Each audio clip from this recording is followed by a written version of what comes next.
आदि दोषों को शमन करने की अनुभूत बात। अगर कोई बाहरी वृत्ति, वस्तु, व्यक्ति, स्थान का संयोग बनाया, वो संस्कार दृढ़ हो जाएंगे और आपको भोगों में सुख है ऐसा निश्चय हो जाएगा। भारी पतन होना शुरू हो गया। इसमें प्रारंभ से लेके अंत तक जलन बढ़ती चली जाएगी माया में भोग वासना।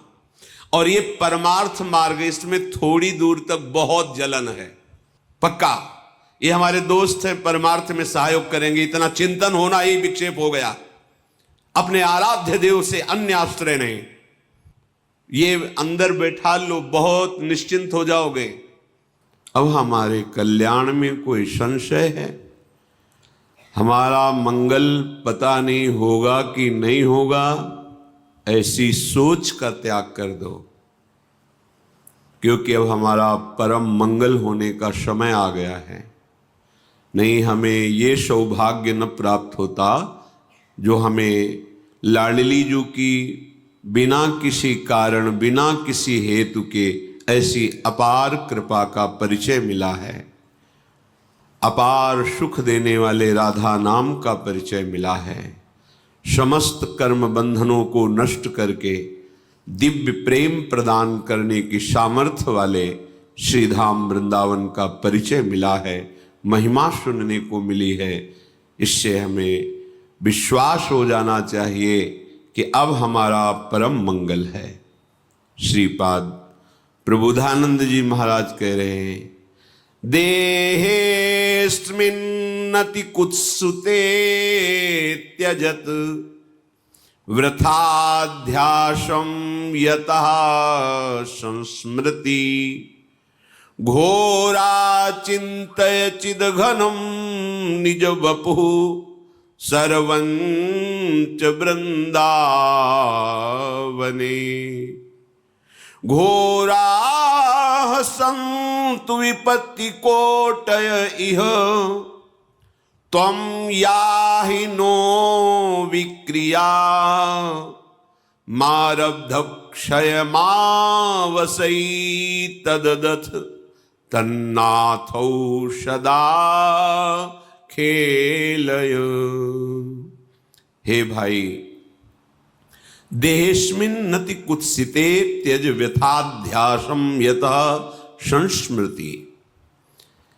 ये तुम देह को बहुत अच्छा मान रहे हो, इससे बहुत ममता कर लिए हो, इसे अहम में बैठा लिए हो कि मैं स्त्री, मैं पुरुष, मैं कर्ता, मैं भोक्ता। ये तुम्हारे मलिन विचार हैं। अज्ञान के द्वारा मलिनता हो जाने पर इस शरीर में अहम बुद्धि हो जाती है, मम बुद्धि हो जाती है।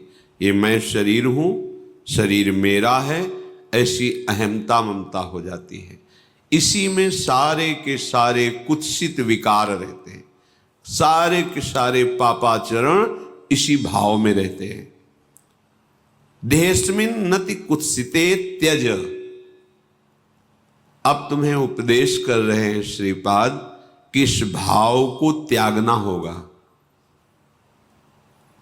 देखो, कल किसी ने प्रश्न किया, ये ब्रह्मांड का सृजन, लय, ये सब, तुम हो कहाँ, तुम्हारी स्थिति कहाँ है?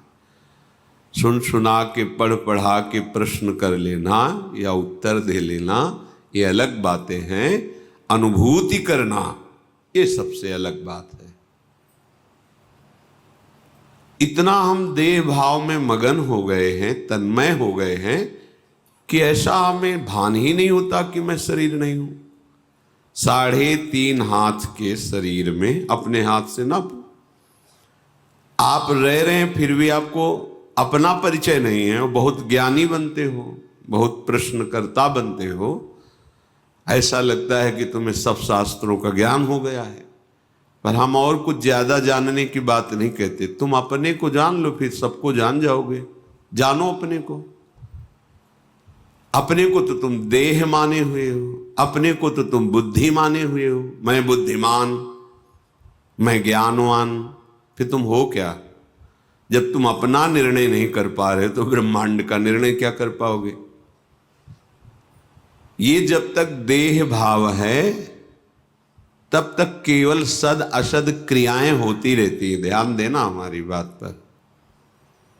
उसे ब्रह्मानुभूति या भगवदानंद की छाया भी अनुभव में नहीं आएगी। यह अध्यात्म है, ये बुद्धि की धरा से नहीं, ये बुद्धि के लय होने पर होती है। और जितना ऐसा बुद्धि की ही ये चालबाजी है, जब तक हमारी बुद्धि तत्व में लय नहीं हो जाती, ब्रह्म में नहीं हो जाती, भगवत में नहीं हो जाती, तब तक विशुद्ध ज्ञान, परम शांति, परम सुख, परमानंद, ये सब केवल बातों में रहता है, अनुभूति में नहीं आता। इसलिए आदेश करते हैं, यदि तुम्हें सत्संग मिला है तो कम से कम थोड़ा तो विचार करना शुरू करो कि ये शरीर में नहीं हूं, ये हमें शरीर सेवा के लिए मिला हुआ है। बिल्कुल परम सत्य बात है। ऐसी कमाई करो अच्छे कर्मों की और उनको प्रभु में समर्पित कर दो। ऐसा संकल्प करो जगत मंगल के लिए, भगवत सेवा के लिए, और उसको प्रभु को समर्पित कर दो। ऐसा स्वभाव बना लो कि सबका हित, सबका मंगल और भजन, जीवन मुक्त हो जाओगे। जो परमहंसों को परमानंद की अनुभूति होती है वो आपके हृदय में स्फुरित हो जाएगी। इतना आनंद कि फिर और कोई चाह नहीं रहेगी। जैसे कोई तुम्हें जबरदस्ती विष खवावे तो तुम्हें कैसा लगेगा, उसके प्रति तुम्हारी कैसी भावना बनेगी। ऐसे ही जिससे भगवदानंद की अनुभूति का अंदर भाव आने लगता है कि मुझे भगवत प्राप्ति करनी, भगवदानंद में डूबना है, तो उसे विषय भोग देने वाला अंदर से वैसे ही लगता है जैसे कोई तुम्हें विष खवावे तो कैसा लगेगा। आप खाएंगे नहीं और बहुत ही उससे दूरी बनाने की इच्छा हो जाएगी। ऐसे ही इस मार्ग के पथिक के हृदय में ऐसी भावना होती, त्याजी नहीं। वास्तविक हृदय से कहता हूं, जिसे तुम सुख समझ रहे हो, जिसे अपने लोग सुख समझ रहे हैं भोगों को, ये केवल फसाव है, माया का एक भुलावा है, उसमें सुख नहीं है। सुख देखना है तो एक बार इस जन्म में निश्चय करो। इसी भुलावे सुख में आपने अनंत जन्म व्यतीत किए, पर अभी तक आपके हाथ कुछ नहीं लगा। एक बार बात मान लो और ये जन्म प्रभु को दे दो। अगर इस लोक और परलोक की कोई भी कामना तुम्हारी बकाया रह जाए तो हमें बताना, डूब जाओगे, परमानंद में डूब जाओगे। तुम्हें सोचना नहीं पड़ेगा, सोच खत्म हो जाएगी।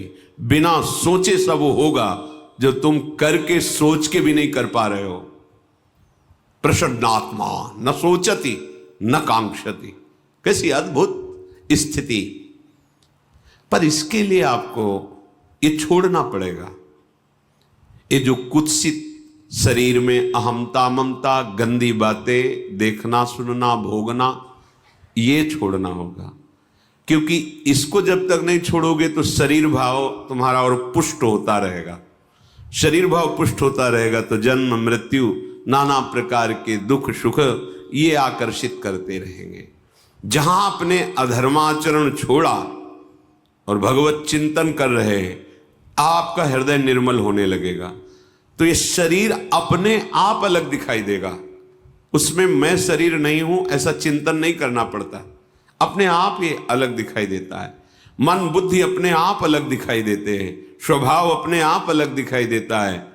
और जब इन तीनों का बाध हो जाता है, स्थूल सूक्ष्म कारण, तो जो बचा वो अपना स्वरूप होता है। जब स्वरूप में तन्मय हुआ तो कुछ बचा ही नहीं, सब ब्रह्ममय हो जाता है। लगो, अनंत जन्म लगा दिए जहां तुम्हारे हाथ कुछ नहीं लगा। एक बार प्रार्थना मान लो, सब कार्य करते हुए।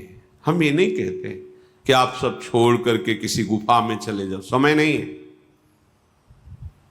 जहां हो वहीं रहते हुए इतना समझ लो कि ये देह तुम्हारी तत्रापि क्षणभंगु रहा है, दुर्लभ, पर कभी भी नष्ट हो सकती है। किसी भी उपाय से तुम इसे बचा नहीं सकते देह को, इसका नाश अवश्यंभावी है। तो इस देह के छूटते छूटते तुम ऐसी कमाई कर लो कि तुम्हें आगे दुख न देखना पड़े। जो अज्ञानी जन हैं, जिनको सत्संग प्राप्त नहीं है भगवत कृपा से, वो जब भागवतिक बातें सुनते हैं तो उनको विश्वास नहीं होता। क्यों? क्योंकि इतना असत आचरणों में वो लीन है कि ये बात भी उनको समझ में नहीं आती, बर्दाश्त नहीं होता कि इसको छोड़ करके भी कोई सुख है, और जबकि जिसे सुख कहते हैं वो इसके छोड़ने में ही है। त्यागात शांति अनंतरम, सब शांति चाहते पर भोग के, और भगवान कह रहे जिन्होंने रचा है त्यागात शांति अनंतरम, त्याग करते ही शांति का प्रादुर्भाव हो जाता है। वो शांति जो किसी भी स्थिति में विचलित ना कर सके, उसका ज्ञान प्राप्त होता है इस शांति से, और उस ज्ञान से वो अपनी इंद्रियों को, मन को अंतर्मुख कर लेता है। फिर जो उसे स्वरूप बोध होता है, फिर वो परम शांति मचिरेणाधिगच्छति। आप कोई भी द्वंद्व, महाप्रलय भी उसके हृदय में दुख पैदा नहीं कर सकती।